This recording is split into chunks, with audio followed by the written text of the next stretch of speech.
আমি কোনো ভালো বক্তা নই, শুধুমাত্র দাওয়াত দিয়েছে মুজাফফর ভাই, দাওয়াতের সম্মান রক্ষার্থে এসেছি।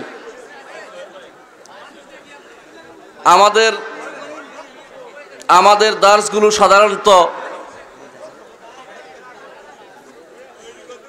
সাধারণত সরাসরি জিজ্ঞাসামূলক হয়, কিন্তু আপনাদের সাথে আমাদের এরকম বড় মজলিসে কথা বলা এবং কোনো কিছু আপনাদের কাছে পেশ করা, এটা আসলেই অত্যন্ত কঠিন কাজ। আমরা এরকম করতে পারি না। আমরা ইনডোরের বক্তা, আউটডোর বক্তা নই। কিন্তু মাঝে মধ্যে দাওয়াত দিলে না শুনে আসা, না ফেলে আসা জানে যেন আসছি, বলছে আসছি, তাই খুব ভালো কিছু বলতে পারবো তা না, তবে আমি চেষ্টা করব কিছু কথা বলতে। এগুলি শুনলে আমি মনে করব যদি কেউ শুনে আমি উপকৃত হব সবার আগে। রাসূলুল্লাহ সাল্লাল্লাহু আলাইহি ওয়াসাল্লাম বলেছেন, কেউ যদি কোনো হেদায়েতের প্রতি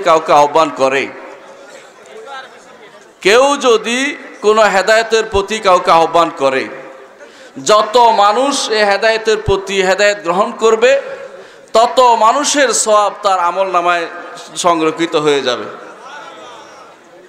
আমরা মনে করি যে এই সুযোগটার একটা সদ্ব্যবহার করা যায়। আলহামদুলিল্লাহ, আপনারা সবাই যদি কোনো একটু জিনিস সামান্য কিছু মনোযোগ দিয়ে শুনেন, মনে করলেন বিরক্তিকর, তারপর একটু শুনলেন, অসুবিধা কি বলেন? আমার একটু উপকার হয়, আমার উপকারটা বেশি দরকার আপনাদের চেয়ে, আমার উপকারটা একটু বেশি দরকার আপনাদের চেয়ে।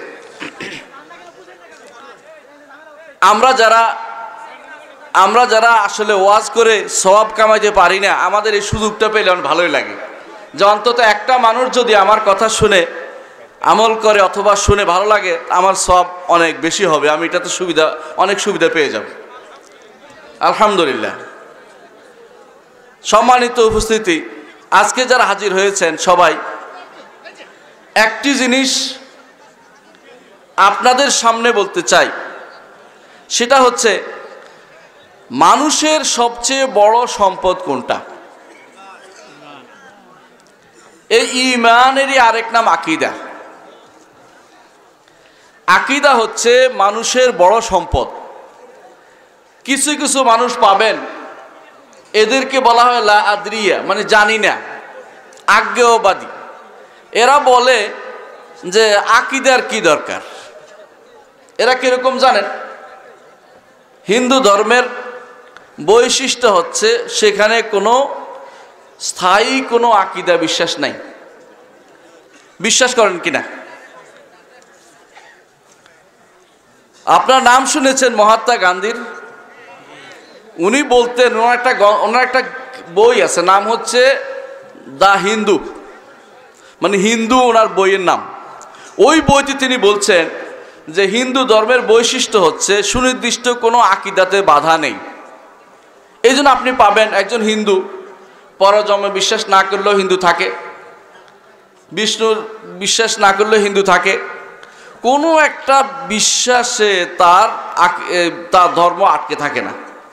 কিন্তু মুসলিম তার বিশ্বাস ছাড়া তার অন্য কিছু আগে, সবার আগে তার বিশ্বাস থাকবে, তারপর অন্য কিছু হবে।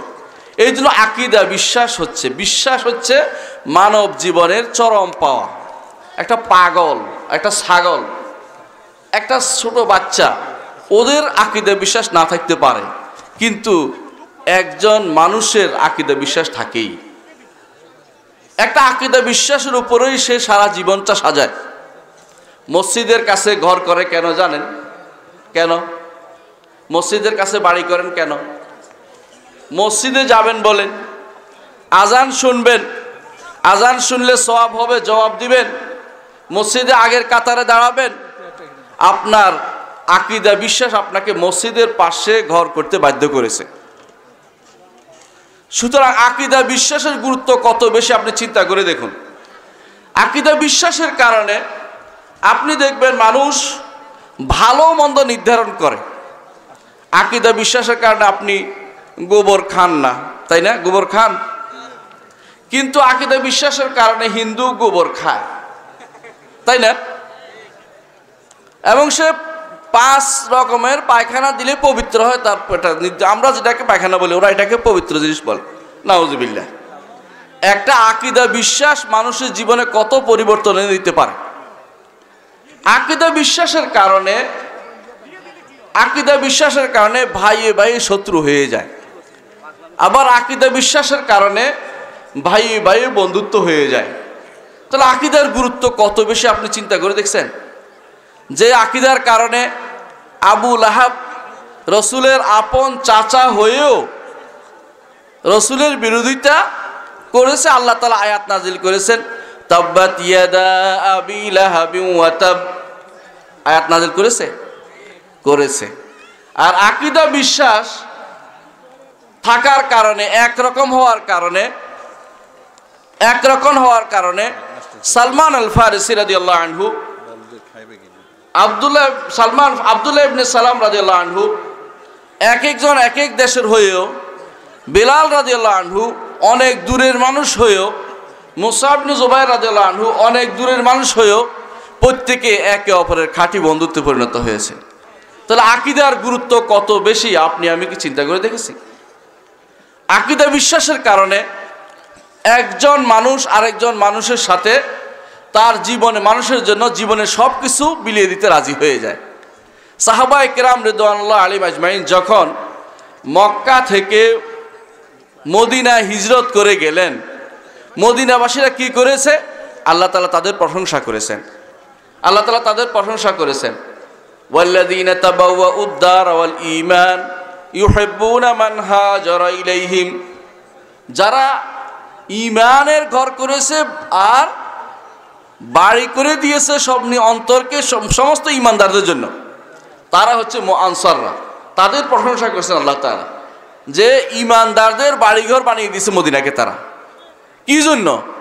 নিজের বাড়িতে কেউ কাউকে জায়গা দিতে চায় না, কিন্তু ঈমানের কারণে একজন ভাইকে জায়গা করে, বহু ভাইকে তারা জায়গা করে নিয়েছে। এমন কি কোনো ভাই বলেছে আমার 2টি স্ত্রী আছে, কোনটা তুমি নিবে, এরকম পর্যন্ত বলেছে। কি কারণ? আকীদা বিশ্বাসের কারণে মুহাম্মদুর রাসূলুল্লাহ সাল্লাল্লাহু আলাইহি ওয়াসাল্লাম তাকে হিজরত করতে হয়েছে। মদিনাবাসীরা তাকে গ্রহণ করেছে, মক্কাবাসীরা তাকে গ্রহণ করতে পারেনি। মক্কাবাসীরা তাকে জানতো আল আমিন বলে জানতো যে তিনি হচ্ছেন সবচেয়ে বেশি আমানতদার বিশ্বস্ত মানুষ, অথচ তাকে যখনই তিনি আকীদার দাওয়াত দিলেন তখনই তাকে আর গ্রহণ করতে পারেনি। আকীদার কারণে রাসূলুল্লাহ সাল্লাল্লাহু আলাইহি ওয়াসাল্লামকে মদিনায় হিজরত করতে হয়েছে, মদিনায় চলে যেতে হয়েছে। আকীদার কারণে মুহাম্মদুর রাসূলুল্লাহ সাল্লাল্লাহু আলাইহি ওয়াসাল্লামকে যুদ্ধ করতে হয়েছে। বদরের যুদ্ধ আর কোনো কারণ নেই, আকীদার কারণে হয়েছে। উহুদের যুদ্ধ আকীদার কারণে হয়েছে। একে অপরকে চিনে, একে অপরের আত্মীয় হয়, তারপর যুদ্ধ করেছে। এই আকীদার কারণে যুদ্ধটি হয়েছে। তাহলে আকীদার এত গুরুত্ব কিসে, কেন এত গুরুত্ব দিয়েছেন? আকীদাই হচ্ছে এই মানুষের পরিচালনা, পূর্ণ মানুষকে নিয়ন্ত্রণ করা একটা শক্তি, যেই শক্তিতে মানুষ বলিয়ান হয়ে মানুষের কাজ করে। আজ আকীদা বিশ্বাসের কারণেই এক একজন সেই ফেনী থেকে আসছে গাড়ি ভাড়া করে, আকীদা বিশ্বাসের কারণে 14 গ্রাম থেকে আসছে, আকীদা বিশ্বাসের কারণে কুমিল্লা থেকে আসছে। এদিকে আর নাই বললাম, চতুর্দিক থেকে মানুষ এখানে একত্রিত হয়েছে আকীদা বিশ্বাসের কারণে। ঠিক কিনা? আর কোনো কারণ আছে বলেন? আর কোনো কারণ নাই, একমাত্র আকীদা বিশ্বাসের কারণে আমরা এখানে একত্রিত হতে পেরেছি। এই আকীদা বিশ্বাস কিন্তু এক একজনের এক এক রকমের, এক একজনের, পৃথিবীর মানুষের আকীদা বিশ্বাসের অভাব নাই। আমরা বলেছি কোনো জায়গায় আপনি দেখবেন কিছু মানুষ দেখবেন নিজ হাতে তৈরি করেছে, সেটার ইবাদত করতেছে। দেখেননি আপনারা? মূর্তি বললাম না, স্বয়ং কবর বানাইয়া সেটার ইবাদত করতেছে। আকীদা বিশ্বাসের কারণে এমন কথা আমি শুনেছি যে কবরে 3.5 হাত কবর খাত লম্বা করেছে, সেখানে জায়নামাজ বিছিয়ে দিয়েছে, সেখানে কোরআন শরীফও দিয়েছে একখান পড়ার জন্য। নাউজুবিল্লাহ। এটা সবই আকীদা বিশ্বাসের কারণে হয়েছে। আকীদা বিশ্বাসের কারণে মানুষের জীবনের পুরো পরিবর্তন হয়। সব কিছু পরিবর্তন হয়ে যায়। মানুষ সব কিছু পরিত্যাগ করতে পারে আকীদা বিশ্বাসের কারণে।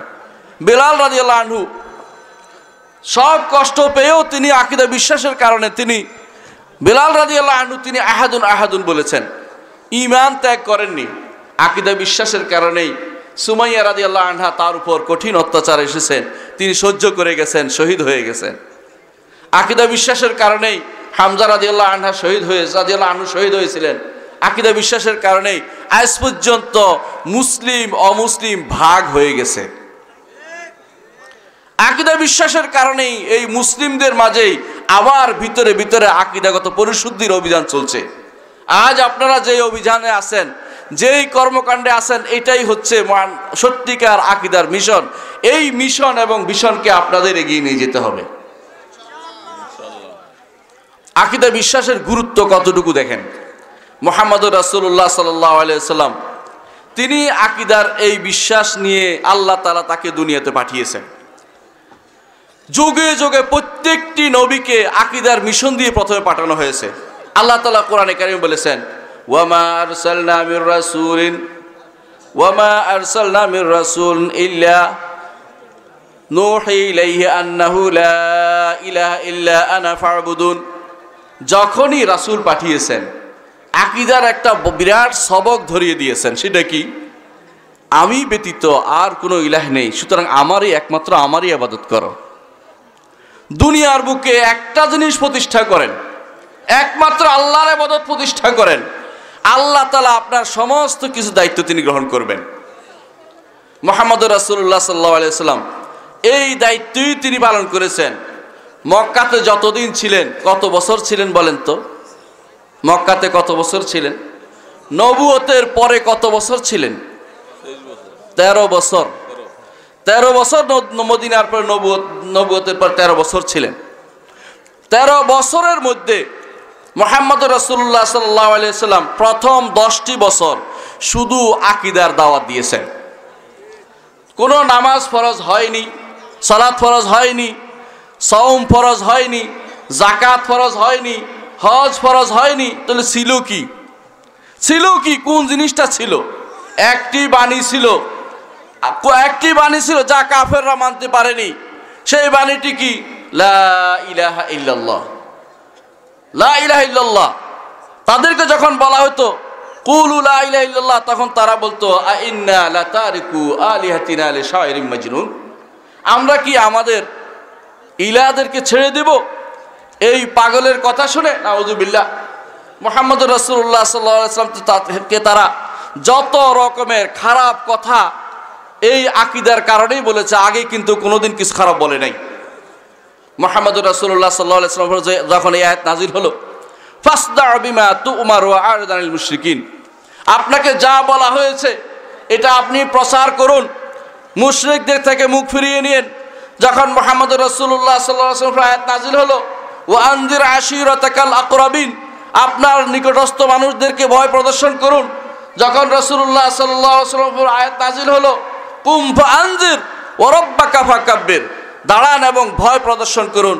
মুহাম্মদুর রাসূলুল্লাহ সাল্লাল্লাহু আলাইহি ওয়াসাল্লাম তিনি দাঁড়ালেন, সাফা পাহাড়ের উপর দাঁড়িয়ে বললেন যে ওয়া সাবাহা ওয়া সাবাহা ওয়া সাবাহা, যে সকালবেলার বিপদ। আরবরা এই 3টি শব্দ বললে বুঝতো মহা বিপদ হয়েছে, কোথাও কোনো বিপদ সংঘটিত হয়ে গেছে। তখন চতুর্দিক থেকে সবাই লোক পাঠালো যে মুহাম্মদ কেন, কি হচ্ছে দেখো, মুহাম্মদের বিপদ হয়েছে। এই তো মিথ্যা কথা বলে না, দেখো কোনো বিপদ হয়েছে। গিয়ে সবাই উপস্থিত হলো। মুহাম্মদুর রাসূলুল্লাহ সাল্লাল্লাহু আলাইহি ওয়াসাল্লাম বললেন যে আমি যদি বলি এই পাহাড়ের পাদদেশে কিছু শত্রু সৈন্য লুকিয়ে আছে যারা তোমাদের উপর আক্রমণ করবে, তোমরা কি বিশ্বাস করবে? তখন সবাই এক বাক্যে বলল, আপনি তো কখনো মিথ্যা কথা বলেন না, আপনার কথা আমরা বিশ্বাস করব।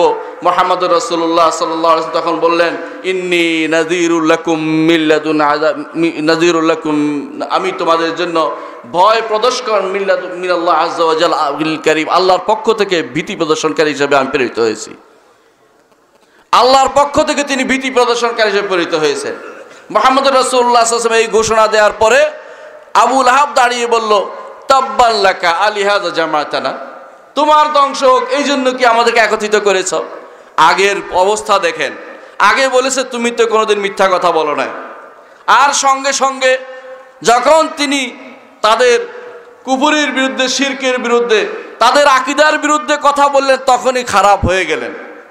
আজও আপনি সমাজে অনেক ভালো মানুষে বিবেচিত হবেন, আকীদার কথা বললে আপনি খারাপ হয়ে যাবেন, এটা শিওর থাকতে পারেন।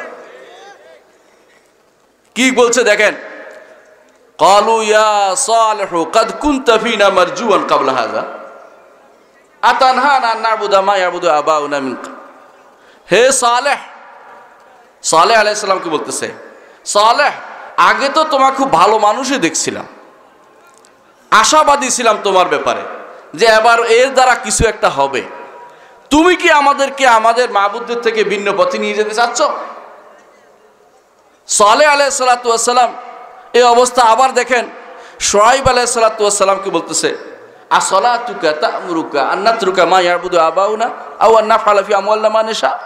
শুআয়ব, সালাত পড়তে থাকো, পড়ো, তোমার সালাত তুমি পড়ো, আমাদের আকীদার বিরুদ্ধে কথাবার্তা কিছু বলিও টলিও না। মুহাম্মদুর রাসূলুল্লাহ সাল্লাল্লাহু আলাইহি ওয়াসাল্লাম আকীদার দাওয়াত দিতে যখন এসেছেন, সবাই মিলে চতুর্দিক থেকে এসে কি আবু তালেবের কাছে প্রস্তাব নিয়ে এসেছেন। কি প্রস্তাব? তাকে বলো চুপ থাকতে, যদি ক্ষমতা চায় ক্ষমতা দেয়া হবে, যদি নারী চায় নারী দেয়া হবে, রাজত্ব চাইলে তাও দেয়া হবে, সম্পদ চাইলে তাও দেয়া হবে। কিন্তু মুহাম্মদুর রাসূলুল্লাহ সাল্লাল্লাহু আলাইহি ওয়াসাল্লাম কি বলেছেন, আমি তো তোমাদের কাছে একটি কালেমা চাই, সেটা হচ্ছে আশহাদু আল্লা ইলাহা ইল্লাল্লাহ ওয়া আশহাদু আন্না মুহাম্মাদার রাসূলুল্লাহ। এই কালেমাটি তোমরা বলো।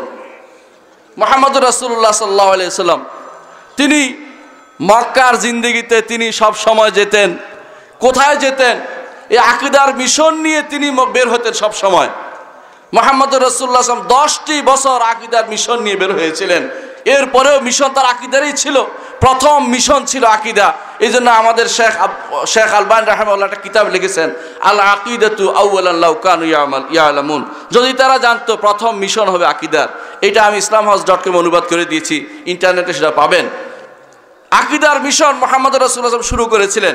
তিনি যখন এই আকীদার মিশন শুরু করেছেন, তিনি বলতেন বাজারে গিয়ে বলতেন, আইয়ুহান নাস কুলু লা ইলাহা ইল্লাল্লাহ তুফলিহুন।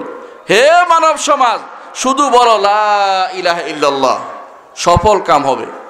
আজ আমরা লা ইলাহা ইল্লাল্লাহ বলতে কিন্তু কোনো দ্বিধা করি না। লা ইলাহা ইল্লাল্লাহ বলতে বলতে অনেকেই দেখবেন যে মাইকের উপরে উঠে যাচ্ছে, অনেকে গায়ের উপরে উঠে যাচ্ছে, এরকম দেখেননি আপনারা? কিন্তু লা ইলাহা ইল্লাল্লাহ অর্থ বুঝতো আরবরা লা ইলাহা ইল্লাল্লাহর কথাটা অর্থ বুঝতো। তারা বুঝতো যে একটি কালেমা মানে একটি বিপ্লব, একটি পরিবর্তন, সবকিছু পরিত্যাগ করা। আল্লাহ ছাড়া কারো ইবাদত করা যাবে না, তিনি ছাড়া কোনো হক মাবুদ নেই, এটা বিশ্বাস করতে হবে এই কালেমাতুল লা ইলাহা ইল্লাল্লাহর অর্থ। সুতরাং এই কালেমার বাইরে আর কিছু চিন্তা করা যাবে না, এটা তো হতে পারে না। আমাদের ওলি আল্লাহদের কি হবে? আমাদের ওলি আল্লাহদের কি হবে? আমাদের পীর ফকিরদের কি হবে? যারা এই দেশে, অনেকেই বলে থাকেন, যারা এই দেশে আল্লাহর এই দিন নিয়ে এসেছে তাদেরকে সম্মান করা হচ্ছে না। বলেন, আপনাদের শুনেন নাই কোনোদিন? তাদের কথাই হলো যে পীর ফকিররা এই দেশে ইসলাম নিয়ে এসেছে। কেউ কেউ দেখবেন সমস্ত কবরগুলি পাকা করে দিয়েছে। আগে এরকম অবস্থা আমি কোনোদিন দেখিনি, এখন দেখলাম ঢাকার গোলাপ শাহ মাজার হতে শুরু করে চট্টগ্রামের শেষ মাথা পর্যন্ত প্রত্যেকটি কবর মার্বেল পাথর দিয়ে পাকা করে দেওয়া হয়েছে।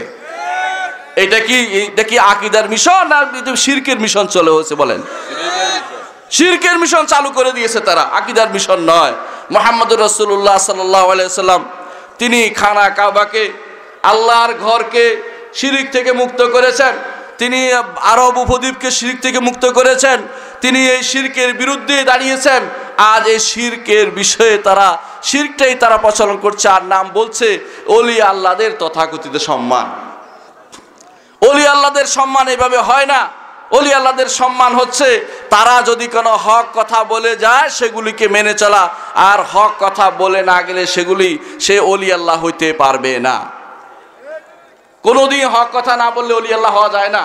যারা আমাদের দেশে এই সমস্ত কবরগুলো আছে, এই মাজারগুলোর দিকে চিন্তা করুন, বেশিরভাগ মাজার কোথাও নাম লেখা আছে উল্টা শাহ। আমি দেখেছি উল্টা শাহ না, উল্টা শাহ মাজার। বিশ্বাস করেন, উল্টা শাহ মাজার এটা আপনি এখনো গেলে পাবেন আমাদের টঙ্গীতে উল্টা শাহ মাজার। এর পিছনে চিল খাওয়া মাজার। ঢাকা মেডিকেলের পূব পাশে ডালসার মাজার। এখানে নাম ধরে ধরে বলছি, দেখুন আপনারা সারা বাংলাদেশের জায়গায় জায়গায় তার যে আকিদা নিয়ে বসে আছে, ওরা নাম কেউ আসতে মুসলিম, এদের ইসলামের কোনো নাম ঠিকানা এদের মধ্যে নেই। সেখানে আজ আমাদের দরকার শেখ মুহাম্মদুর রাসূলুল্লাহ সাল্লাল্লাহু আলাইহি ওয়াসাল্লাম যেভাবে দাওয়াত নিয়ে এসেছেন, সেই দাওয়াত নিয়ে আমাদের শরীক হওয়া। কখন শুরু হয়েছে আকিদার মিশনে বিভক্তি কখন শুরু হয়েছে? রাসূলুল্লাহ সাল্লাল্লাহু আলাইহি ওয়াসাল্লামের সাহাবী আব্দুল্লাহ ইবনে আব্বাস রাদিয়াল্লাহু আনহু বলেন, কানা বাইনা আদম ওয়া নূহ 10 কুরুম কুল্লুহুম আলা তাওহীদ। আদম এবং নূহের মাঝে 10টি প্রজন্ম ছিল, সবাই তাওহীদের উপর ছিল। তারপর কি হয়েছে? তখন তাদের মধ্যে উদ, সুয়া, ইয়াগুস, ইয়াউক, নাসর 5 জন আল্লাহর ওলি ছিল। 5 আল্লাহর ওলি যখন সেখানে পরপর কিছুদিনের মধ্যে মারা যায়, তখন বুখারী হাদিস আপনারা দেখবেন, সহিহ বুখারীতে আসছে কিতাবুত তাফসিরে, কিতাবুত তাফসির হাদিসটি আসছে স্পষ্ট, আব্দুল্লাহ ইবনে আব্বাস রাদিয়াল্লাহু থেকে বর্ণিত। তিনি বলেন, এরা 5 জন ছিল নূহ আলাইহিস সালামের কওমের আল্লাহর ওলি, নেককার মানুষ। এরা কয়দিন পরে মারা যাওয়ার পরে শয়তান তাদেরকে বলল যে এরা যদি কোনো তোমাদের ইবাদত খানার পিছনে থাকে, তাহলে তোমাদের বেশি বেশি করে ইবাদত কথা তোমাদের স্মরণ হবে, আর তোমরা বেশি বেশি ইবাদত করবে। তখন সবাই মিলে ছবি লাগিয়ে দিল পিছনে। কিছুদিন পরে ধীরে ধীরে সামনে নিয়ে আসা হলো যে পিছনে তো দেখা যায় না, অপমান করা হচ্ছে, শয়তানি ওয়াসওয়াসা, অপমান করা হচ্ছে, সামনে নিয়ে আসো। তখন সামনে নিয়ে আসা হলো। কিছুদিন পর মনে করলো যে এদেরই ইবাদত করা হতো, এদেরই ইবাদত করা শুরু করে দিল। নূহ আলাইহিস সালাতু ওয়াস সালাম তাদের জন্য দাওয়াত দিয়ে আসলেন। কি দাওয়াত দিয়ে আসলেন? রব্বি ইন্নী দাউতু কওমি লাইলা ওয়া নাহারা ফালাম ইয়াজিদহুম দুআই ইল্লা ফিরারা। হে রব, আমি রাত দিন এদের দাওয়াত দিচ্ছি, আমি যতই ডাকি ততই তারা পালায়। ওয়া ইন্নী কুল্লামা দাউতুহুম লিতাগফিরা লাহুম জাআলু আসাবি'আহুম ফি আযানিহিম ওয়াস্তাগশাউ থিয়াবাহুম ওয়া আসররু ওয়াস্তাকবারু ইসতিকবারা। আমি যখনই তাদেরকে ডাকি, কানের মধ্যে আঙ্গুল দিয়ে চলে যায়। শোনেন না আপনার এলাকার মানুষ, দেখেন না, যতই ডাকবেন আপনার কথা শুনবে না। আমি পরীক্ষা করে দেখেছি 10টি বছর আমি পরীক্ষা করে দেখেছি যে এদেরকে যতই ডাকেন উল্টা দিকে চলে যায়। সামনাসামনি আপনাকে আসসালামু আলাইকুম, পিছনে গেলে বলে যে এটা তো একটা বিরাট সমস্যা। এইটাই হচ্ছে সমস্যা আজকাল। ওই যেটা ঢুকে গেছে তাদের মনের ভিতরে, মনে মগজে ঢুকে গেছে, খারাপ আকীদা ঢুকে গেছে, ভালো আকীদা সেখানে প্রবেশ করতে চায় না। নূহ আলাইহিস সালাম তখন বললেন, রব্বিন্নাহুম আসাউনি ওয়াত্তাবাউ মান লাম ইয়াজিদহু মালুহু ওয়া ওয়ালাদুহু ইল্লা খাসারা। হে রব, এরা আমার অবাধ্য হয়েছে, যারা তাদের ক্ষতি করবে ওদেরকে শুধু অনুসরণ করে চলেছে, এবং তারা পরস্পর একে অপরকে ওসিয়ত করে, লা তাজারুন্না উদ্দাম ওয়ালা সুআন ওয়ালা ইয়াগুস ওয়া ইয়াউক ওয়া নাসরা। উদ, সুআ, ইয়াগুস, ইয়াউক, নাসর এই 5 জনকে তোমরা পরিত্যাগ করবে না। আজ ওসিয়ত এটাই হয়, একে অপরকে ওসিয়ত করে। আল্লাহর ওলিদের কি হবে? আল্লাহর ওলিদের কেন ভালোবাসা হচ্ছে না? আল্লাহর ওলিদের ভালোবাসলে তাদের ওসিলা দিতে হবে, তাদেরকে ভালোবাসতে হবে, তারা যা বলছে সেটা শুনতে হবে। কোরআন সুন্নাহ যেখানে ইচ্ছা সেখানে যাক, নাউযুবিল্লাহ। নূহ আলাইহিস সালাতু ওয়াস সালাম যেভাবে 950 বছর দাওয়াত দিয়েছেন, ফালাবিসা ফীহিম আলফা সানাতিন ইল্লা 50 আমা, 1000 বছরের থেকে 50 বছর কম তাদের মধ্যে দাওয়াত দিয়েছেন। বাকি 50 বছর তিনি নূহের প্লাবনের পরে তিনি জীবিত ছিলেন, কিন্তু 950 বছর তিনি দাওয়াত দিয়েছেন। কয়জন ঈমান আনছে বলেন? আল্লাহ তাআলা বলছে, ওয়া মা আমানা মাহু ইল্লা কালিল, খুব অল্প সংখ্যক লোকে ঈমান আনছে। কেউ বলছে 80, তার সন্তানগণ সহ। কিন্তু আল্লাহ তাআলার বিচার অত্যন্ত শক্তিশালী। আল্লাহ তাআলা তারা যখন এরপরে নাজির হয়েছে, এরপরে যখন আল্লাহ তাআলার নির্দেশ আসলো, আল্লাহ তাআলা তাদেরকে ডুবিয়ে দিলেন। বাকি যারা ছিল 80 জন, তারা নামলো ইরাকে, সেই জায়গার নাম এখনো সুক সামানিন, 80 জনের বাজার বলা হয় এটা ইরাকে, 80 জনের বাজার, ওখানে নাম ছিল তারা, এই জন্য সুক সামানিন বলে এখনো। এরপর থেকে আল্লাহ তাআলা শুধুমাত্র নূহের সন্তানদের, আল্লাহ বলে দিয়েছেন ওয়াজআলনা যুররিয়াতাহুমুল বাকিন, একমাত্র নূহের সন্তানদেরকে আমি দুনিয়াতে অবশিষ্ট রেখেছি, বাকিরা এমনিই মারা গেছে, কারো সন্তান আর হয় নাই। এই নূহের সন্তানরাই শুধুমাত্র অবশিষ্ট ছিল। এটাই হচ্ছে আল্লাহ তাআলা বলছে ওয়াজআলনা যুররিয়াতাহুমুল বাকিন, আর তার সন্তানদেরকে আমি শুধুমাত্র অবশিষ্ট রেখেছি। এই নূহের সন্তানদের এদের পরবর্তীতে আবার শিরিক শুরু হয়ে যায়। আল্লাহ তাআলা হুদ আলাইহিস সালাতু ওয়াস সালামকে প্রেরণ করলেন, তারা আবার শিরিক করলো। সালেহ আলাইহিস সালাতু ওয়াস সালামকে প্রেরণ করলেন, তারা শিরিক করলো। ইব্রাহিম আলাইহিস সালাতু ওয়াস সালাম আসলেন, আল্লাহ তাআলা তার কথা আলোচনা করলেন, ব্যাপকভাবে আলোচনা করলেন। কেন? তিনি দুমুখী আকীদা বিরোধী দুইটি প্রবণতাকে রোধ করেছিলেন। একটি হচ্ছে দুনিয়ার বুকে মূর্তি পূজাকে তিনি ভেঙেছেন কুড়াল দিয়ে। আকাশের তারকাগুলো তারা তা বিশ্বাস করত যে মানুষের জীবনে এগুলির প্রভাব পড়ে, সেটাও তিনি বলছেন যে কল ফালাম্মার আফালা কল লা উহিব্বুল আফিলিন, আকাশের তারকা ডুবে গেছে, চলে গেছে, যা চলে যায় তা আমার ইলাহ হইতে পারে না, তিনি দেখিয়ে দিলেন।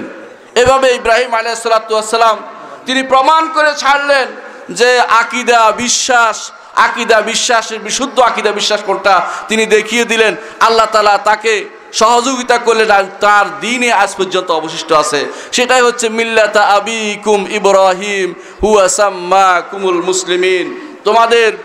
তোমাদের মিল্লাতা আবিকুম ইব্রাহিম হুয়া সাম্মাকুমুল মুসলিমিন, এই আমরাই হচ্ছি তারা মুসলিম, যাদেরকে তিনি মুসলিম নামকরণ করেছে ইব্রাহিম আলাইহিস সালাতু ওয়াস সালাম।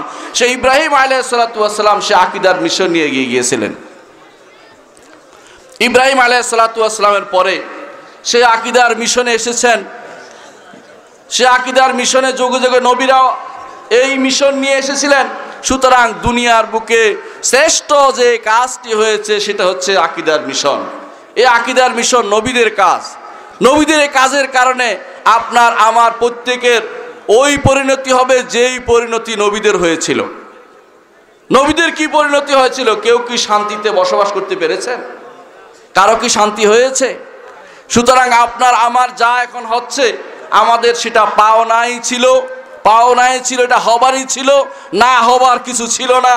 মনে রাখবেন, এই জন্য যত বাধা বিপত্তি আসুক, মনে রাখবেন এটা আমাদের সুন্নাতুল্লাহ ফিল আরদ, জমিনের বুকে আল্লাহর সুন্নত হচ্ছে এটা, আল্লাহর নীতি হচ্ছে এটা, যে আকীদার মিশনে আঘাত পড়বেই। আকীদার কারণেই আল্লাহ তাআলা কোরআনে কারীম নাজিল করেছেন। এই আকীদাকে সুপ্রতিষ্ঠিত করার জন্য আল্লাহ তাআলা কোরআনে কারীম বলেছেন, যালিকাল কিতাবু লা রাইবা ফি হুদাল লিল মুত্তাকিন আল্লাযীনা ইউমিনুনা বিল গায়বি ওয়া ইয়াকিমুনাস সালাতা ওয়া মিম্মা রাযাকনাহুম ইউনফিকুন। আল্লাহ তাআলা আকীদার মিশন প্রতিষ্ঠা করার জন্য কোরআনে কারীম দিয়েছেন। যুগে যুগে প্রত্যেকটি কিতাব এই জন্য নাজিল করেছেন। এই সহিহ আকীদা প্রতিষ্ঠা করার জন্য আল্লাহ রাব্বুল ইজ্জত নবী রাসূলদেরকে পাঠিয়েছেন। এই সহিহ আকীদা প্রতিষ্ঠা করার জন্য যুদ্ধ আল্লাহ তাআলা অনুমোদন করেছেন। ভাই যুদ্ধ হয়েছে। কি জন্য যুদ্ধ হয়েছে? শুধুমাত্র এই আকীদার মিশনকে সফল করার জন্য, সহিহ আকীদা প্রতিষ্ঠার জন্য আল্লাহ তাআলা এই যুদ্ধকে অনুমোদন করেছেন। কোনো কারণ ছিল না। মক্কা থেকে মদিনায় এসে তারা আক্রমণ করেছে মুহাম্মদুর রাসূলুল্লাহ সাল্লাল্লাহু আলাইহি ওয়াসাল্লামকে। বাতিল সব সময় এইভাবে চায়, আকীদা সহিহ আকীদাকে ফুৎকারে নিভিয়ে দিতে চায়। আল্লাহ তাআলা কোরআনে কারীম বলেছেন, ইউরিদুনা লিইউতফিউ নূরাল্লাহি বিআফওয়াহিহিম ওয়াল্লাহু মুতিম্মু নূরিহি ওয়ালাউ কারিহাল কাফিরুন। কাফেররা না চাইলেও আল্লাহ তাআলা তার দ্বীনকে পরিপূর্ণ করে দিবেন। আমি তো মনে করি না 10 বছর আগে এতগুলি মানুষ ছিল সহিহ আকীদার উপরে। আলহামদুলিল্লাহ, যে এই মানুষগুলি সহিহ আকীদা আসছে, আল্লাহর নেয়ামত পরিপূর্ণ হতে চলেছে, আলহামদুলিল্লাহ। সুতরাং এই আকীদার মিশন, এইটা হচ্ছে আল্লাহ তাআলার পক্ষ থেকে মানুষের জন্য বড় নেয়ামত, যেই নেয়ামতের পরে আর কোনো নেয়ামত থাকতে পারে না। সহিহ আকীদা যে ব্যক্তি আসতে পেরেছে, সে মনে করে জীবনের শ্রেষ্ঠ সম্পত্তি সে পেয়েছে। এই আকীদার জন্য আল্লাহ তাআলা জান্নাত এবং জাহান্নাম সৃষ্টি করেছেন। যার আকীদা শুদ্ধ জান্নাতে যাবে, আকীদা খারাপ জাহান্নামে যাবে, কোনো কাজ হবে না, তার দুনিয়ার আমল কোনো কাজে লাগবে না। আল্লাহ তাআলা কোরআনে কারীম বলেছেন, ওয়া কাদিমনা ইলা মা আমিলু মিন আমালিন ফাজআলনাহু হাবাআম মানসুরা। তারা যে সমস্ত আমল করেছে সেগুলো দিয়ে অগ্রসর হয়ে বিক্ষিপ্ত ধুলিকণায় রূপান্তরিত করে দিব আমরা সেটাকে। এর অর্থ হচ্ছে যত আমলই করুক, যদি আকীদা খারাপ হয় সেটা কোনো কাজে লাগবে না। চিন্তা করে দেখুন, আমি আমার একজনকে দেখেছি, কাছের মানুষ, তিনি সারা রাত ধরে ইবাদত করতেন। মদিনাতে দেখা হয়ে গেল, এর আগে দেখা হয়নি, মদিনাতে দেখা হয়ে গেছে, তিনি খালি পায়ে হাঁটতেছেন মদিনাতে। আমি বললাম যে আপনি খালি পায়ে হাঁটেন কেন? বলছে নবীর মহব্বত। তাহলে আপনি নবীর মহব্বত তো বড় কথা, চিন্তা করতেছি, ময়লাগুলি নিয়ে মসজিদে ঢুকতেছেন, এটা তো খারাপ দেখা যাচ্ছে। আপনি যে ময়লাগুলি নিয়ে মসজিদে ঢুকতেছেন, এটা তো খুব খারাপ কথা। বলতেছে তুমি জানো আমি দূরে থাকি, আসে শুধু পেশাব পায়খানাও করি না মদিনা। তাহলে আরে সাংঘাতিক কথা, তা আপনি জামাতেও একটাও পান না, তাহলে এইভাবে কথাবার্তা বলছো কেন? মানে আক্রমণাত্মক কথাবার্তা হচ্ছে দেখে ওনার মনে কষ্ট আসছে। তাই আমি বললাম যে আপনি আর কি করেন, শুনতে চাইলাম। বলে আমি রাতে তাহাজ্জুদ পড়ি। আমরা যে আচ্ছা, সব তো ঠিক আছে, আপনি কি রাসূলুল্লাহ সাল্লাল্লাহু আলাইহি ওয়াসাল্লাম সম্পর্কে কি আকীদা পোষণ করেন? বলছে তিনি গায়েব জানেন। আমি বলছি আপনার এই সারা বছরের আকীদা সব, আপনার আমল সব বরবাদ হয়ে গেছে।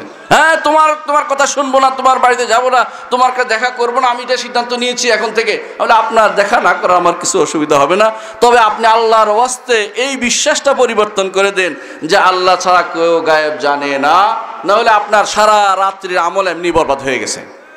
ঠিক কিনা বলেন? যারা মনে করে মুহাম্মদুর রাসূলুল্লাহ সাল্লাল্লাহু আলাইহি ওয়াসাল্লাম, যারা মনে করে যে তিনি গায়েব জানেন, তারা কাফের এবং তারা মুশরিক। যারা মনে করে তিনি আল্লাহর ক্ষমতা তাকে দেয়া হয়েছে, তারা মুশরিক। যারা মনে করে আব্দুল কাদের জিলানী তিনি সব কিছু করতে পারেন, তারাও মুশরিক। যারা মনে করে আব্দুল কাদের জিলানী ছেলেকে মেয়েকে ছেলে বানিয়ে দিয়েছেন, তারাও মুশরিক। যারা মনে করে আব্দুল কাদের জিলানী তিনি গাউসুল আজম যারা বলে, তারাও মুশরিক, তারা শিরিক করছে। শব্দগত শিরিক, মারাত্মক শিরিক। আপনি জানেন যে এরা আকীদাগত মুশরিকের কোনো অভাব নেই, এরা আকীদাগত শিরিক করেই যাচ্ছে। এদের এই অবস্থাতে আপনার আমার দরকার হচ্ছে সহিহ আকীদার প্রচার প্রসার করা, যেখানে শিরিক থাকবে না, যেখানে কুফরি থাকবে না, যেখানে মুনাফিকি থাকবে না, যেখানে থাকবে কোরআনে কারীমের বয়ান, যেখানে থাকবে রাসূলুল্লাহ সাল্লাল্লাহু আলাইহি ওয়াসাল্লামের সহিহ হাদিসের বর্ণনা, সেটাই আমাদের গ্রহণ করতে হবে। এটাই হচ্ছে আকীদা বিশ্বাসের মূল কথা। সহিহ আকীদা কোত্থেকে নিতে হবে? সহিহ আকীদা নিতে হবে একমাত্র কোরআনে কারীম থেকে এবং রাসূলুল্লাহ সাল্লাল্লাহু আলাইহি ওয়াসাল্লামের সুন্নাহ থেকে। কোত্থেকে নিতে হবে? কোরআনে কারীম এবং সহিহ সুন্নাহ থেকে শুধুমাত্র সহিহ আকীদা নেওয়া যাবে। এই সহিহ আকীদার আর কোনো উৎস হতে পারে না। মুশরিকরা যারা শিরিক করে বেড়াচ্ছে, আর যারা শিরিক করে বেড়াচ্ছে আমরা তাদেরকে দেখি, তারাও কোরআনে কারীম এবং কোরআনে কারীম থেকে এবং হাদিস থেকেও দলিল নেয়। তবে পার্থক্য কি জানেন? পার্থক্য হচ্ছে একটাই, কোরআনে কারীমের যে কোনো অংশ নিতে গেলে তারা সলফে সালেহিনের তফসির গ্রহণ করে না, নিজেরা মন গড়া তফসির গ্রহণ করে। তাদের মধ্যে কাউকে দেখতে পাবেন বলছে ইয়া আইয়ুহাল্লাযীনা আমানুত্তাকুল্লাহ ওয়াবতাগু ইলাইহিল ওয়াসিলা, ওসিলা ধরো এটা আল্লাহ বলছে, মাধ্যম ধরো এটা আল্লাহ বলছে। এটা কি সত্য কথা বলেন তো? মিথ্যা কথা। এই ওসিলার তফসির কোথাও কোনো ব্যাকরণও বলে নাই, ওসিলা অর্থ মাধ্যম, এটা কোনো ব্যাকরণও নাই, এমন তাফসিরও উল্লেখ নাই, কোনো তাফসিরে কোনো ব্যাকরণে কোথাও উল্লেখ নাই।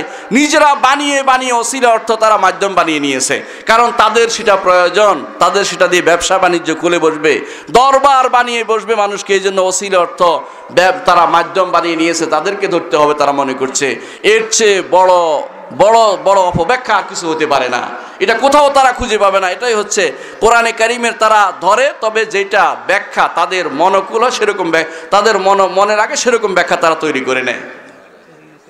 অনুরূপভাবে তাদের রাসূলুল্লাহ সাল্লাল্লাহু আলাইহি ওয়াসাল্লাম হাদিসও তারা গ্রহণ করে। কোনগুলি জানেন? সহিহ হাদিস গ্রহণ করলে যখন তাদের মতামত মানহাজ বিরোধী হবে, তাদের মাযহাব বিরোধী হবে, তাদের মতের বিরুদ্ধে হবে, তাদের সমস্যা লাগবে, তখন সেই সমস্ত হাদিস তারা গ্রহণ করে না। তারা কি দেখে না রাসূলুল্লাহ সাল্লাল্লাহু আলাইহি ওয়াসাল্লাম বলেছেন, নাহা রাসূলুল্লাহ সাল্লাল্লাহু আলাইহি ওয়াসাল্লাম ইউজাসাসাল কবর বাদাই করতে রাসূলুল্লাহ সাল্লাল্লাহু আলাইহি ওয়াসাল্লাম নিষেধ করেছেন। ও আইয়ুবনা আলাইহি কবর উপরে সৌধ নির্মাণ করতে নিষেধ করেছেন। ও আইয়ুক্তাবা আলাইহি কবর উপরে নাম লিখতে নিষেধ করেছেন। তারা কি সেটা কখন দেখে না? তারা দেখে, কিন্তু তারা সেটা চোখে আমল করবে না। তাদের কাছে ওই হাদিসগুলো গ্রহণযোগ্য, যে হাদিসগুলি বানোয়াট, বলবে লাউলাকা লামা খালাকতুল আফলাকা, লাউলাকা অথবা আউয়ালু মা খালাকাল্লাহু নূরি, এই জাতীয় হাদিস, বানোয়াট হাদিসগুলো তাদের খুব প্রিয়। রাসূলুল্লাহ সাল্লাল্লাহু আলাইহি ওয়াসাল্লামের সহিহ হাদিস তারা কখনো আমল করতে চায় না। এরাই হচ্ছে আকীদা বিভ্রান্ত, আকীদা থেকে দূরের জিনিস। সহিহ আকীদা যে ব্যক্তি গ্রহণ করতে পারে নাই, জান্নাতে যাওয়ার সে কোনোদিন আশাও করতে পারে না, দুরাশা ছাড়া কিছু হতে পারে না। সহিহ আকীদা গ্রহণ করতে পারলে জান্নাতে যেতে পারবে। মুহাম্মদুর রাসূলুল্লাহ সাল্লাল্লাহু আলাইহি ওয়াসাল্লাম বলেছেন, মান কানা আখিরু কালামিহি লা ইলাহা ইল্লাল্লাহ দাখালাল জান্নাহ, যার সর্বশেষ কথা হবে লা ইলাহা ইল্লাল্লাহ, জান্নাতে প্রবেশ করবে। এর কারণ কি? লা ইলাহা ইল্লাল্লাহ এটা এমন একটি কালেমা, সহিহ আকীদার প্রমাণ এটাই দিচ্ছে, এটাই বলছে যেই জন্য আল্লাহ তাআলা মানুষকে সৃষ্টি করেছেন, ওয়ামা খালাকতুল জিন্না ওয়াল ইনসা ইল্লা লিয়াবুদুন, একমাত্র তাওহীদ প্রতিষ্ঠার জন্য আল্লাহ তাআলা এই জিন এবং মানুষকে সৃষ্টি করেছেন। ইমাম তাবারি রহমতুল্লাহ আলাই তিনি তাফসীর করেছেন যে ইবনে আব্বাস রাদিয়াল্লাহু আনহু বলেছেন, যেখানে যেখানে এরকম লিয়াবুদুন বলা হয়েছে এর অর্থ লিইউয়াহিদুন, অর্থাৎ তাওহীদ প্রতিষ্ঠা করাই হচ্ছে একমাত্র উদ্দেশ্য। সহিহ আকীদার জন্য তাওহীদ প্রতিষ্ঠা করা প্রথম কাজ। সহিহ আকীদার মূল জিনিস হচ্ছে আল্লাহ তাআলা সম্পর্কে সহিহ বিশ্বাস কি হতে হবে জেনে নেওয়া, তার নাম সম্পর্কে সহিহ কি হতে হবে সেটা জেনে, সহিহ আকীদা কেউ জেনে নেওয়া, আল্লাহ তাআলার গুণ সম্পর্কে কি সহিহ আকীদা বিশ্বাস হতে হবে সেটা জেনে নেওয়া, এবং আল্লাহ তাআলার আফআল সম্পর্কে কি সহিহ আকীদা বিশ্বাস হতে হবে সেটা জেনে নেওয়া। এটার নাম হচ্ছে সহিহ আকীদা। সহিহ আকীদা কোনো দাবি করলে পাওয়া যায় না, দাবি করলে সহিহ আকীদা পাওয়া যায় না। তবে সহিহ আকীদা গ্রহণের একটি বড় জিনিস হচ্ছে সুন্নাহ দিয়ে তাদেরকে পরীক্ষা করতে হবে। ইবনে মাসউদ রাদিয়াল্লাহু আনহু সবসময় বলতেন, আল কোরআনু হাম্মাল, কোরআন কারীম বহু অর্থ বহন করে। একজন মানুষ এটাকে ভুল ব্যাখ্যা করতে পারে, কিন্তু সুন্নাহ দিয়ে যখন ব্যাখ্যা করা হবে তখন আর ভুল পথে কখনো সে যেতে পারে না। ইমাম বীরবাহারী রহমতুল্লাহ আলাইহি সেজন্য বলছেন, যখন তুমি কাউকে দেখবে যে সহিহ সুন্নাহ দিয়ে যখন তাকে বলা হচ্ছে সে আমল গ্রহণ করছে না, সে তখন বলে যে কোরআন আয়াতে এটা বলছে, তখন বুঝবে সে হচ্ছে জিন্দিক, সে হচ্ছে জিন্দিক, সে হচ্ছে জিন্দিক। কারণ সে সহিহ সুন্নাহকে গ্রহণ করতে চায় না। সহিহ সুন্নাহ হচ্ছে কোরআনে কারীমের সঠিক ব্যাখ্যা। সঠিক ব্যাখ্যা সহিহ সুন্নাহতে শুধু পাওয়া যাবে। সহিহ সুন্নাহ রাসূলুল্লাহ সাল্লাল্লাহু আলাইহি ওয়াসাল্লাম সেই জন্য তার কোরআনে কারীমের ব্যাখ্যা তিনি নিজে করে দিয়েছেন। কোথায় পাবেন? সালাত আদায়ের পূর্ণ নিয়ম আপনি কোথায় পাবেন? যাকাতের পুরো জিনিস আপনি কোথায় পাবেন? সাওমের পূর্ণ নিয়ম আপনি কোথায় পাবেন কোরআনে কারীমে? হজের পূর্ণ নিয়ম আপনি কিছুই পাবেন না কোরআনে কারীমে। আল্লাহ রাসূল সাল্লাল্লাহু আলাইহি ওয়াসাল্লাম পরিপূর্ণতা জানিয়ে দিয়েছেন। সুতরাং যারা সহিহ সুন্নাহর বিরোধিতা করে, বিভিন্নভাবে ভিন্ন ভিন্ন নাম বলে, সহিহ সুন্নাহর নাম দেখলে তাদের গায়ে আগুন জ্বলে, মনে রাখবেন তারা ভুল আকীদা, ভ্রান্ত আকীদায় বিশ্বাসী। সহিহ আকীদায় বিশ্বাসী হলে আপনার পুরো জীবন সফল হবে, আর সহিহ আকীদায় বিশ্বাসী না হলে আপনার পুরো জীবন বিফল যাবে। এই জন্য একজন মানুষের সবচেয়ে, আমি যা শুরু করেছিলাম সেটা দিয়ে শেষ করতে চাই, সেটা হচ্ছে একজন মানুষের সবচেয়ে বড় পাওনা হচ্ছে সহিহ আকীদা। সহিহ আকীদা যদি পায় তার সারা জীবন সফল, আর সহিহ আকীদা না পেলে সারা জীবন সে বিফল হয়ে যাবে। একজন মানুষ যখন সহিহ আকীদা বিশ্বাসী হবে, তার মানহাজ শুদ্ধ হয়ে যাবে, তার আমল শুদ্ধ হয়ে যাবে, তার সুন্নতের উপর আমল পাবন্দি তৈরি হবে। প্রমাণ হবে যে সহিহ আকীদা বিশ্বাসী যখন তার সুন্নতের মধ্যে তার প্রমাণ পাওয়া যায়, সুন্নতের মধ্যে তার প্রমাণ হয়ে যাবে আসলে লোকটা সহিহ আকীদার কিনা, সুন্নত দ্বারা প্রমাণিত হবে। তার কাছে যখন বলা হবে এটা রাসূলুল্লাহ সাল্লাল্লাহু আলাইহি ওয়াসাল্লাম বলেছেন, তখন তিনি বলবেন আমান্না ওয়া সাল্লামনা ইন্নামা কানা কাউলুল মুমিনিন ইযা দুউ ইলাল্লাহি ওয়া রাসূলিহি ইয়াকুলু সামি'না ওয়া আতা'না, শুনে নিলাম এবং মেনে নিলাম। কখনো তারা সেটা বলে না। ঈমানদার মাত্রই ইন্নামা কানা কাউলুল মুমিনিনা ইযা দুউ ইলাল্লাহি ওয়া রাসূলিহি লিয়াহকুমা বাইনাহুম আইয়াকুলু সামি'না ওয়া আতা'না, যখন ঈমানদারের কাছে বলা হয় যে এইটা আল্লাহ এবং তার রাসূলের দিকে আসো, তখন তারা বলে সামি'না ওয়া আতা'না, শুনে নিলাম এবং সেটা মেনে নিলাম। আর তখন এর বিপরীত হলো মুনাফিক টাইপের মানুষ। মুনাফিকদের দুনিয়া ভরে গেছে। তখনকার দিনে মুনাফিকদের চিনা যেত বিভিন্ন কারণে, এখন চিনা যায় না। মুনাফিকদের ডাকলে কি বলে জানেন? তাদেরকে যখন বলা হয় ওয়াইজা কিলাম তাআলাউ ইলা মা আনজালাল্লাহু ওয়া ইলার রাসূল তারাআইতাল মুনাফিকিনা ইয়াসুদ্দুনা আনকা সুদুদা, যখন আপনি দেখবেন যে মুনাফিক ডাকবেন আসো আল্লাহ এবং তার রাসূলের দিকে, তারা দেখবেন যে মুখ ফিরিয়ে অন্যদিকে চলে যাচ্ছে। দেখবেন তারা সেটা বলে।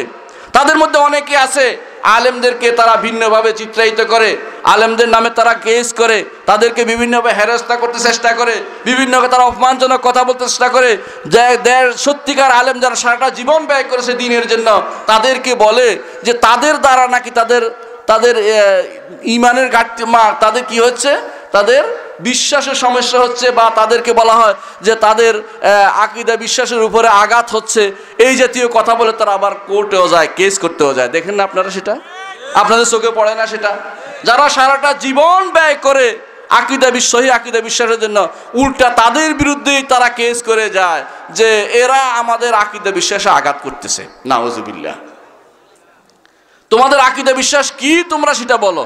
তোমাদের আকীদা বিশ্বাস কোত্থেকে আসলো? আকীদা বিশ্বাস উচ্চতা হবে কোরআনে কারীম এবং সহিহ সুন্নাহ, এর বাইরে তো আকীদা বিশ্বাস হতে পারে না। তোমাদের আকীদা বিশ্বাস তো তোমাদের নিজস্ব এই হিন্দুয়ানি পদ্ধতিতে যারা বড় হয়েছে হিন্দুদের মাঝে, অথবা তথাকথিত ভিন্ন ধর্মী যারা আছে তাদের কাছ থেকে যা গ্রহণ করেছো সেটাই তো তোমাদের আকীদা। এই জন্য তোমাদের গায়ে কষ্ট লাগে। রাসূলুল্লাহ সাল্লাল্লাহু আলাইহি ওয়াসাল্লাম যখন এসেছেন তারা এরকম প্রস্তাব নিয়ে এসেছে কি, 1 বছর আমাদের ইবাদত করবেন, আরেক বছর আপনাদের ইবাদত করব আমরা। আল্লাহ তাআলা আয়াত নাযিল করলেন, কুল ইয়া আইয়ুহাল কাফিরুন লা আ'বুদু মা তা'বুদুন ওয়ালা আনতুম আ'বুদুনা মা আ'বুদু ওয়ালা আনা আ'বুদু মা আ'বাদতুম ওয়ালা আনতুম আ'বুদুনা মা আ'বুদ লাকুম দীনুকুম ওয়ালিয়া দীন। ঈমানদার কখনো কাফের একসাথে থাকতে পারে না, ঈমানদার কাফেরের কখনো মিল হতে পারে না। তাদের মধ্যে আল্লাহ তাআলা ঘোষণা করে দিয়েছেন আগেই, কাদ কান লাকুম উসওয়াতুন হাসানাতুন ফি ইব্রাহিম ওয়াল্লাযিনা মাআহু ইয ক্বালু লিকাওমিহিম ইন্না বুরাআউ মিনকুম ওয়া মিম্মা তা'বুদুনা মিন দুনিল্লাহ। তোমাদের থেকে আলাদা মুশরিকদের সাথে ঘর একসাথে হতে পারে না, ঈমানদার এবং মুশরিক একসাথে থাকতে পারে না। লা ইয়াতারাআ নারানে, দুই আগুন একসাথে জ্বলতে পারে না। মুহাম্মদুর রাসূলুল্লাহ সাল্লাল্লাহু আলাইহি ওয়াসাল্লাম এটা বলেছেন। সুতরাং আকীদা বিশ্বাসের ক্ষেত্রে কোনো ছাড় দেওয়ার সুযোগ নাই। যেই হবে তাকে সাহস করে বলতে হবে এটা ভাই শিরক, এটা কুফরি, এটা নিফাকি। স্পষ্টভাবে না বলতে পারলে আপনার আকীদার বিশ্বাসের মধ্যে ঘাটতি রয়েছে। তবে মনে রাখবেন, বাড়াবাড়ি করতে গিয়ে আপনার সীমা আপনি লঙ্ঘন করবেন না। কিছু মানুষ আছে দেখবেন বাড়াবাড়ি করতে গিয়ে সীমা কিভাবে লঙ্ঘন করে। হয়তো তারা হঠাৎ করে কোনো একটা জিনিস শুনেছে, কিন্তু তার দায়িত্ব যা নয় তা করে বসে। এদের সম্পর্কে আমাদের সাবধান থাকতে হবে। মনে রাখতে হবে হাক্কানি ওলামায়ে কেরাম যারা আছে তাদের অনুসরণ করে চলতে হবে। তথাকথিত অন্ধ কোনো ব্যক্তি কোথাও কোনো ভিডিও ছেড়েছে, তার পিছনে নিয়ে অন্ধভাবে আপনাদের যুবকদেরকে যারা পথভ্রষ্ট করতে চায় তাদের থেকে দূরে থাকবেন। কারণ এই যুবকদেরকে নষ্ট করার জন্য তারা একটা পথ আবিষ্কার করেছে। অন্ধ কোনো শোনেন না, অন্ধ জিনিস শোনেন না, আপনার বিভিন্নভাবে কোত্থেকে যেন উড়ে আসা একটা জিনিস আপনাদের কাছে শোনানো হচ্ছে। পাগল হয়ে গেছে মানুষ তার বক্তব্য শোনার জন্য। মনে রাখবেন, ওইটা কখনো শুনবেন না। ওইটা এরা অন্ধকারে থেকে এরা আপনাদেরকে পথভ্রষ্ট করতে চায়, এদের বক্তব্য শুনবেন না। যারা হক কথা বলতে পারে, মজলিসে বসতে পারে, কথা বলে সাহসের সাথে কথা বলতে পারে মানুষের সামনে, তাদের বক্তব্য শুনবেন। কিন্তু অচেনা কোনো কারো বক্তব্য শুনবেন না, তাহলে সহিহ আকীদা থেকে দূরে সরে চলে যাবেন। এই জন্য আমাদের উচিত সহিহ আকীদায় থাকা, সহিহ আকীদায় ফিরে আসা, কোরআন এবং সহিহ সুন্নাহকে অনুসরণ করে চলা। এর বাইরে অন্য যে কোনো পন্থায় যাবেন আপনি কখনো হেদায়েত পাবেন না। এই জন্য অবশ্যই কোরআনে কারীম এবং সহিহ সুন্নাহকে অনুসরণ করবেন। রাসূলুল্লাহ সাল্লাল্লাহু আলাইহি ওয়াসাল্লাম বলেছেন, তারাকতু ফীকুম আমরাইন মা ইন তামাসসাকতুম বিহিমা লান তাদিল্লু বা'দি কিতাবাল্লাহি ওয়া সুন্নাত রাসূলিল্লাহ সাল্লাল্লাহু আলাইহি ওয়াসাল্লাম। সুতরাং এই হাদিসের অনুসরণ করে আমরা সবাই কোরআনে কারীম এবং সহিহ সুন্নাহর উপর থাকবো। কি বলেন? কে থাকতে চান? আলহামদুলিল্লাহ, কোরআনে কারীম এবং সহিহ সুন্নাহর উপর আমরা সবাই নিজেদের জীবন গড়ে তুলবো। কোনো মানুষের রক্তচক্ষুর চিন্তা করব না, দুনিয়ার সামান্যতম হতামত দুনিয়ার সামান্যতম কোনো কিছু পাওয়ার চিন্তা করব না। আল্লাহর কাছে আমাদের রিওয়ার্ড এবং পুরস্কার রয়ে গেল, আল্লাহর কাছে আমরা সব কিছু পাবো। ওমা তৌফিক ইল্লা বিল্লাহ। ওয়াসসালামু আলাইকুম ওয়া রাহমাতুল্লাহি ওয়া বারাকাতুহু।